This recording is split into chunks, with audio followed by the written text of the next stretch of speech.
Hello and welcome to 15-Minute Gamer. My name is Tony and this is Assassin's Creed Origins. And this is an impressions video. I can't do a review yet because I'm not far enough through it. I'm about level 13. I'm not sure what that game time is. I would guess around about 8 hours, maybe. So yeah, I'm far enough into the game where I'm quite reasonably able to offer some sort of impressions on it. And in fact, I could probably review it now, but that wouldn't be very good if I reviewed it only after 8 hours, considering the game's about 50 hours long. So I want to play it a little bit more before I give you my final verdict on this game. So, let's start off some positives for this one. This was the first Assassin's Creed I've bought since Black Flag. I didn't like Black Flag. I really enjoyed about the first 7-8 hours, and I just got bored. I didn't like the setting, I didn't like the characters, I didn't like the game, I didn't like anything about Black Flag. It just got a bit boring. Then there was like Assassin's Creed, I don't know, Unity, that's the one. And then there was the Syndicate as well. I didn't pick up either of them because Black Flag just bored me. So yeah, when this one was announced and it was in Egypt, I was kind of like, ooh, Egypt. I like Egypt. You know, Egypt's one of them things that at school. And I've always been fascinated by the place. I would love to go to Egypt. You know, the pyramids, you know, the Sphinx, that sort of thing. And when I saw it was in there, I was like, yeah, I'm getting this game. And instantly, I was like, right, I'm going to enjoy this game world. And Ubisoft took a year off from making games of Assassin's Creed, which I think done them very well. I think it was worthwhile taking that year off to get this game. And what they've achieved with this game is mixed, I think is the best way to put it. It does so much right, but then it does so much wrong. And you know what? They could have had a huge, amazing game on their hands. This could have easily been the best Assassin's Creed. It could be one of the best games of the year, especially with this setting, which I absolutely love. And it's not because of decisions they made. But I say I'll start off the positives. The first positive is just the graphics. The graphics are awesome. The world you're in is just alive. There's animals, there's people, there's horses, there's cats, there's dogs. You know, when you run around the sand, you know, comes up from your sandals, and the water effects are just some of the best water effects I've ever seen in the game. When you go underwater, it just looks absolutely incredible, like absolutely top notch. The lighting effects are awesome. When you're in a boat and just sailing around like you saw previously, it just looks amazing. And you know, like the world's full of just things that you want to look at. The vistas, the backgrounds, the backdrops. You'll stand on top of a visualization tower and just go, like, it's incredibly detailed and amazing. It's such a gorgeous, wonderful world they've created here, and I'm loving exploring it. My game time's limited. I don't have a lot of time to spend on games, but this one I'm enjoying putting the hours in. Like, I've put 10 hours in or whatever now, and I feel like I keep wanting to play it more, and I'm really enjoying it. I haven't got bored of it yet, which is, for me, an open world game is very surprising. So yeah, graphics wise, absolutely top notch. Sound wise, they've got that spot on as well. You know, there's no stupid English accents or anything. It is basically Egypt. People sound like you'd expect to be Egyptian.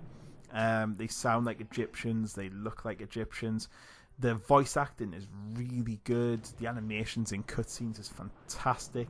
They've really went to town on how good this game is from that point of view. The music's pretty good. The ambient effects are really good when you're in the water again, or just in the sand, or when the horse is galloping, or whatever. The ambient effects are just great. And one amazing thing is, I've got a character now where I'm wearing like a mask, and he sounds actually muffled when he talks, and I was just like, wow, okay, that's fantastic. So yeah, it just the graphics and sound absolutely top notch.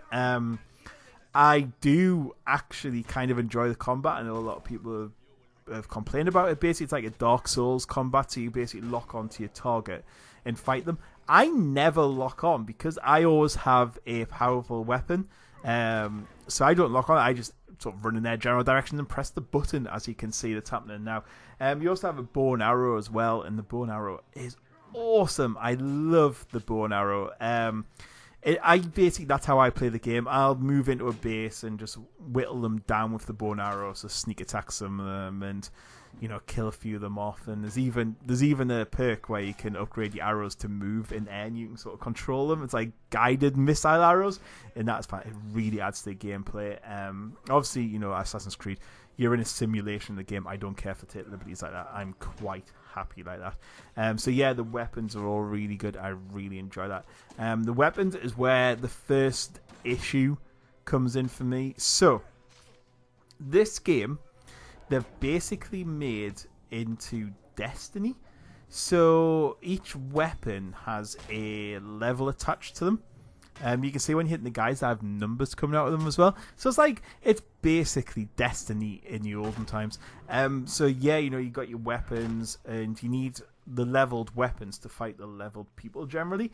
You can't upgrade the weapons, which is quite a good option. It doesn't cost that much money inside the game. But you know, it's basically you're doing a quest to find better weapons, or to get money to upgrade them better weapons, or to get XP to go up to the next level, to do the next mission or quest, just to get more weapons, to get more cash, to get better whatever, to then be able to go to the next level, which will get you more XP, which will get you more weapons, which will get you more, to then go to the next level. And, you know, it's got that, people love that grind, and as long as it's rewarding, I'm fine with it. In this one, I find that at the moment kind of rewarding. Of course, there's microtransactions, loot boxes, and DLC, so that you can skip all that grind. Of course there is. You knew it anyway. But yeah, I'm not going to go on to that. In fact, I'm not even going to talk about that too much, because I would spend the next 10 minutes just rambling about how much I hate loot boxes. But yeah, so basically that's what the aim of the game is. You're XPing up. And there was an example before, which I didn't include in this video, where I basically completed the task, and I was given 4 missions to do. I couldn't do 3 of them because I'm not that high of a level. It was like, right, you need level 15, 20, and 25 to do these missions.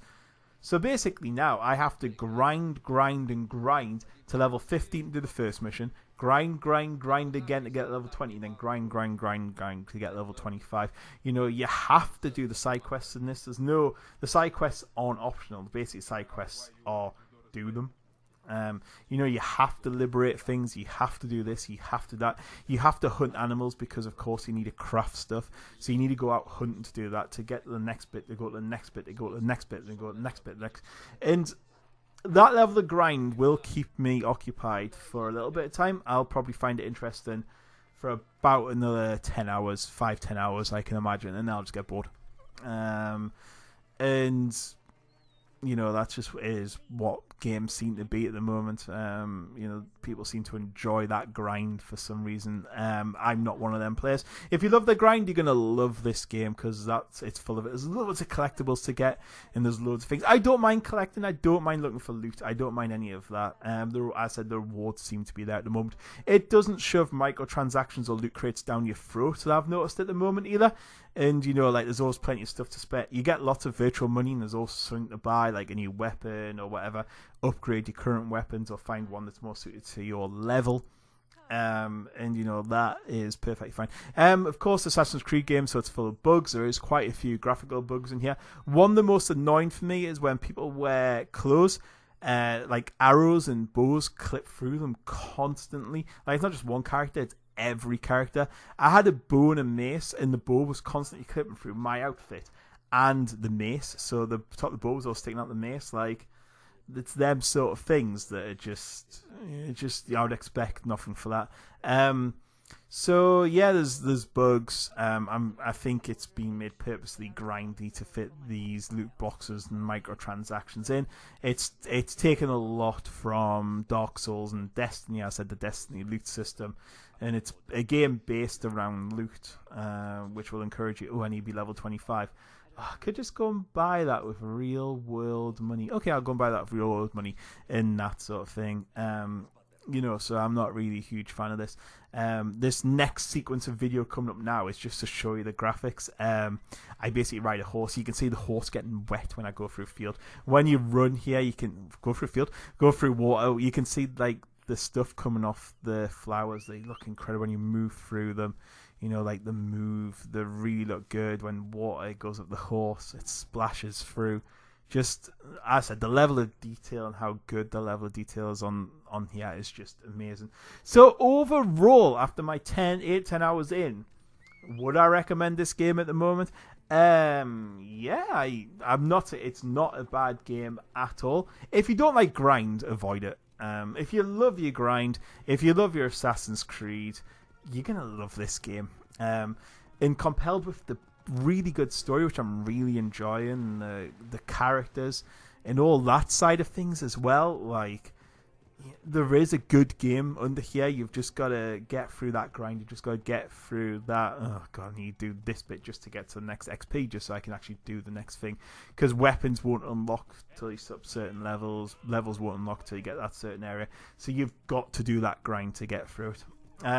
But it's not a bad game at all. You know, at this point in time, don't normally give scores. It's a very solid, you know, high 7, low 8 sort of marker at the moment. I'm really enjoying it, and I've enjoyed my time with it as well. So there'll be a full review to follow. It might not be for a while yet because it depends how much game time I can get in. But once I feel confident enough that I can review this game fully, I'll be back with a full review. I have a feeling I probably won't change too much from this. I could even recycle this. But yes, I hope you enjoyed the video. I hope I've shown you enough of the game. I've shown you graphics. I've shown you what it does, fighting, everything like that as much as I can. And I will catch you all later. Goodbye.